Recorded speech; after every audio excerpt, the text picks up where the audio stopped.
Assalamualaikum warahmatullahi wabarakatuh. Nama saya Adina Trimazaya. Saya dari Prodi PGSD Angkatan 2019. Video ini dibuat untuk memenuhi tugas mata kuliah pembelajaran Bahasa Indonesia. Selamat menyaksikan. Hari ini saya akan membacakan dongeng yang berjudul Kebaikan Keluarga Platypus. Hari hampir menjelang subuh. Ibu Platypus sedang menyusui anaknya ketika suaminya membawa pulang seekor armadillo kecil ke rumahnya. Ia nampak terkejut melihat armadillo kecil itu menggigil kedinginan. "Apa yang terjadi?" kata Ibu Platypus. "Dia terbaring di dekat sungai, hampir saja tenggelam kalau aku tidak menolongnya," kata suaminya. "Syukurlah kamu datang tepat waktu. Armadillo kecil ini tidak jadi tenggelam. Ayo rebahkan dia di sini." Ibu Platypus cepat-cepat membuatkan sarang baru di samping sarangnya dengan menambahkan ranting-ranting serta rumput-rumputan kering. Armadillo kecil itu direbahkan dengan hati-hati sambil diselimuti di daunan kering yang cukup tebal.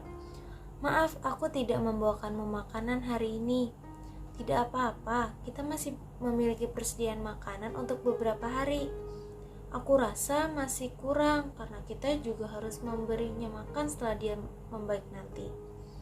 "Ah, kamu benar juga. Tunggulah di sini dan jaga dia. Aku akan berburu ke danau." "Baiklah, berhati-hatilah karena ini sudah bukan waktu yang tepat untuk berburu. Sudah hampir terang di luar sana." "Ya, aku mengerti. Aku akan berhati-hati."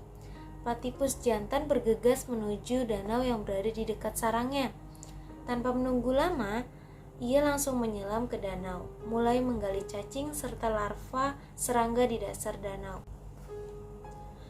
Ibu Platypus menunggu suaminya di luar sarang. Ia mencemaskan keselamatan suaminya. Untung saja apa yang dikhawatirkannya tidak terjadi. Saat dilihat suaminya kembali membawa banyak tangkapan untuk persediaan makanan mereka. "Apa dia sudah membaik?" tanya suaminya. "Belum, tapi suhu tubuhnya sudah kembali normal." "Syukurlah kalau begitu." "Wah, kebetulan yang tidak disangka-sangka bisa bertemu keluarga Platypus di luar sarang pada tengah hari seperti ini," sapa tupai yang hendak turun dari pohon tempat keluarga Platypus membangun lubang untuk sarang mereka. "Oh, halo tupai. Semalam aku tidak bisa berburu, lantas menggantikannya pagi ini," balas Pak Platypus ramah. "Kuharap kamu mendapatkan banyak buruan." "Untungnya sih begitu, ternyata tidak terlalu buruk berburu pada pagi hari." "Apa engkau ingin mampir ke sarang sempit kami, tupai?" Ibu Platypus dengan ramah mengajukan tawaran. "Hari ini tidak bisa, aku harus mengumpulkan biji-bijian untuk beberapa hari ke depan." "Baiklah kalau begitu, semoga harimu menyenangkan." "Terima kasih Pak Platypus." "Oh, bolehkah aku meminta tolong padamu?" "Tentu, boleh saja. Ada apa?" "Semalam aku menemukan armadillo yang tersesat. Bisakah kamu mencarikan keluarganya untukku? Kamu tahu sendiri, aku dan keluargaku tidak terlalu mengenal banyak binatang di sekitar sini." "Apa armadillo itu baik-baik saja, Pak Platypus?" "Dia sedang tertidur sekarang. Semoga saja keadaannya membaik setelah seharian tidur. Aku akan mencoba mencari tahu semampuku. Tapi apa yang akan kalian lakukan apabila tidak ada yang mencari anak itu? Kami akan merawatnya sampai dia bisa mandiri." "Wah, kalian memang sungguh keluarga yang baik. Aku pasti akan berusaha membantu." Tupai bergerak ke pohon lain. Ia mulai memanjat, melompati ranting-ranting yang terpaut dengan pohon-pohon lain. Begitu gesitnya sampai bayangannya sudah tak terkejar lagi. Keluarga Platypus masuk ke dalam sarangnya untuk mengecek keadaan armadillo kecil yang ditemukan malam tadi. Tupai mengunjungi burung cuko. Biasanya cuko tahu banyak hal tentang segala hal yang terjadi di kawasan lembah ini. "Selamat siang cuko, apa aku mengganggumu?" "Tidak, ada apa mencariku tupai?" "Apa hari ini kamu mendengar armadillo menghilang?" "Apa? Aku tidak tahu apa yang terjadi." "Sepertinya ada anak armadillo yang hilang. Coba kamu cari tahu keberadaan keluarga armadillo di sekitar sini. Apa mereka merasa kehilangan anaknya?" "Apa anak itu diculik? Siapa yang menculiknya?" Dia hanya tersesat. Armadillo kecil itu sekarang sedang bersama keluarga Platypus. Kalau kamu menemukan keluarga Armadillo itu, lekas ke sana dan selamatkan anak itu ya. Keluarganya pasti sangat mengkhawatirkannya. Kasihan sekali anak itu. Ia pasti sangat ketakutan. Baiklah, aku akan segera terbang mencari mereka. Terima kasih banyak untuk bantuannya ya. Burung Cuko terbang ke sarang burung terkukur. Ia menceritakan secara singkat pertemuannya dengan tupai. Tekukur bersedia membantu Cuko. Mereka berdua mulai menyebarkan berita ke berbagai pelosok, mencari keberadaan keluarga Armadillo. Berita yang menyebar tiba-tiba menjadi sebuah berita yang salah. Ibu Armadillo yang mendapat kabar tentang keberadaan anaknya menjadi sangat mengkhawatirkan keselamatan anaknya. Apalagi yang kamu tunggu? Ayo lekas turun ke lembah. Kita harus menyelamatkan anakmu, ujar kelinci memaksa. Tapi, apa kamu yakin kalau anakku benar-benar diculik Platypus? Benar, kabar ini aku dengar langsung dari tikus. Tidak dapat menahan rasa amarahnya, Ibu Armadillo bersama kelinci bergegas turun ke lembah untuk menyelamatkan anaknya. Sebelum mereka menyambangi rumah keluarga Platypus, Ibu Armadillo meminta tolong kepada beberapa binatang lain untuk membantunya membebaskan anaknya dari sekapan Platypus.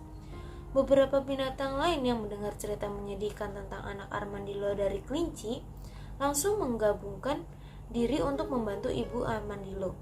Beramai-ramailah mereka mendatangi rumah Platypus. Di rumah Platypus, Armadillo kecil terlihat sudah mulai membaik. Ibu Platypus memberinya banyak makanan agar Armadillo kecil bisa lekas pulih dan kembali tenang. Makanlah yang banyak supaya kamu bisa cepat pulih. Armadillo kecil nampak bersemangat sekali menghabiskan makanannya. Mungkin ia benar-benar sedang kelaparan. Ibu Platypus dan suaminya tersenyum senang melihat Armadillo kecil begitu lahap memakannya. Pak Platypus, ada tamu yang mencarimu, teriak tupai dari luar sarang. Iya, sebentar. Pak Platypus menoleh kepada Armadillo kecil. Mungkin itu ibumu, ayo kita temui. Armadillo kecil mengangguk. Ia mulai mengikuti Pak Platypus keluar dari sarang. Tak disengaja, banyak binatang sudah menunggu di depan lubang. Wajah-wajah mereka sangat tidak ramah, membuat takut Armadillo kecil. Armadillo kecil bersembunyi di belakang tubuh Pak Platypus. Apa yang terjadi, tupai? Mengapa banyak sekali yang datang? Tanya Pak Platypus kaget. Aku juga tidak tahu, tapi sepertinya mereka ingin melihat Armadillo kecil. Pak Platypus memberanikan diri maju lebih dekat kepada kerumunan di depannya. Armadillo kecil sekarang balik bersembunyi di belakang Ibu Platypus. Terima kasih atas kedatangannya. Sepertinya berita tentang kami menemukan Armadillo kecil sudah menyebar cukup jauh, sampai membuat kalian semua datang kemari. Menemukannya katamu? Kamu menculiki dari sisi ibunya? Mau pura-pura tidak bersalah lagi? Seru kelinci melampiaskan kemarahannya begitu melihat Armadillo kecil benar-benar berada di rumah Platypus. Keluarga Platypus kaget bukan main dengan tuduhan yang dilontarkan kelinci kepada mereka. Tupai dan Cuko tak kalah terkejut mendengar kata-kata kelinci. Tunggu dulu, ini pasti salah paham. Aku tidak menculik Armadillo kecil, aku menemukannya. Sergah Pak Platypus membela diri. Diamlah, hei, bawa Armadillo kecil itu menjauhi Platypus itu. Beberapa binatang langsung memisahkan Armadillo kecil dari sisi Ibu Platypus. Armadillo kecil begitu ketakutan ketika dipaksa menjauhi Ibu Platypus tersebut. Tiba-tiba saja Ibu Armadillo kecil muncul dari balik kerumunan. Senyum kelegaan terpasang di wajah Armadillo kecil ketika ia mengenali kehadiran ibu kandungnya. Kelinci, sepertinya ada kesalahpahaman di sini. Biarkan kami menjelaskan duduk persoalannya agar masalah ini tidak melebar menjadi sebuah hasutan. Tupai berusaha menjelaskan. Hah? Penjelasan apa lagi yang kalian butuhkan? Sudah jelas-jelas Armadillo kecil ada bersama kalian. Itu sudah menjadi bukti dan tidak bisa terbantahkan. Benar begitu kan, teman-teman? Seru kelinci menggebu-gebu. Ya, benar, teriak mereka serempak. Dasar penculik licik, tempat mereka dengan marah. Banyak saksi yang mengatakan kamu menculik armadillo kecil, tambah kelinci. Siapa saksi-saksi itu? Apa bisa kamu hadirkan di sini? Tanya Pak Platypus. Tentu saja, tikus tanah, keluarlah. Tikus tanah keluar dari kerumunan. Ayo katakan padanya sebuah kebenaran. Sesuai apa yang kamu katakan padaku. Armadillo kecil diculik Platypus, kemudian dibawa ke bawah lembah. Apa kamu melihatnya dengan mata kepalamu sendiri? Pak Platypus menculik armadillo kecil, tanya tupai menginterogasi tikus. Tidak, aku hanya mendengarnya dari musang. Oh, hebat sekali. Sekarang kira-kira musang mendengarnya dari siapa? Keluh tupai tak percaya. Dia mendengarkannya dariku. Ular keluar dari semak-semak. Kamu mendengarnya dari mana? Saat aku memanjat pohon, aku tak sengaja mendengar pembicaraan Tekukur dan Cuko. Mereka membicarakan tentang penculikan armadillo kecil. Ular, kamu pasti hanya mendengar sebagian pembicaraan kami saja kan? Karena aku jelas-jelas tidak mengatakan bahwa keluarga Platypus menculik armadillo kecil. Namun, mereka menemukan armadillo kecil dan menyelamatkannya. Burung Cuko berusaha meluruskan berita yang didengar ular. Tupai ikut menjelaskan awal mula berita yang disampaikannya kepada burung Cuko. Keluarga Platypus meminta bantuanku untuk mencari tahu keberadaan keluarga armadillo kecil. Sedangkan aku meminta bantuan kepada Cuko untuk membantuku menyebarkannya karena dia bisa terbang jauh. Jadi kamu seenaknya menyebarkan berita itu tanpa terlebih dahulu mencari tahu keberadaannya? Reggie tak percaya akan apa yang terjadi. Apa kamu tahu apa yang kamu lakukan ini bisa mencelakakan keluarga Platypus yang tidak bersalah? Burung Cuko merasa kesal dengan berita yang disebarkan ular. Meskipun sebenarnya ia tidak bermaksud untuk berbohong. Maafkan aku, ular merasa sangat bersalah. Kamu juga kelinci, berhati-hatilah menyebarkan sebuah berita. Karena berita palsu itu bisa membawa bencana dan penderitaan kepada korban atau bahkan untukmu sendiri, nasihat tupai. Kelinci terdiam, membisu, bingung mendengar semua rentetan penjelasan itu. Ada rasa malu dan menyesal di dalam hatinya. Mengapa ia begitu mudah menuduh tanpa disertai bukti? Dan ia begitu yakin bahwa keluarga Platypus benar-benar bersalah. Pak Platypus, maafkan sikap kasar kami.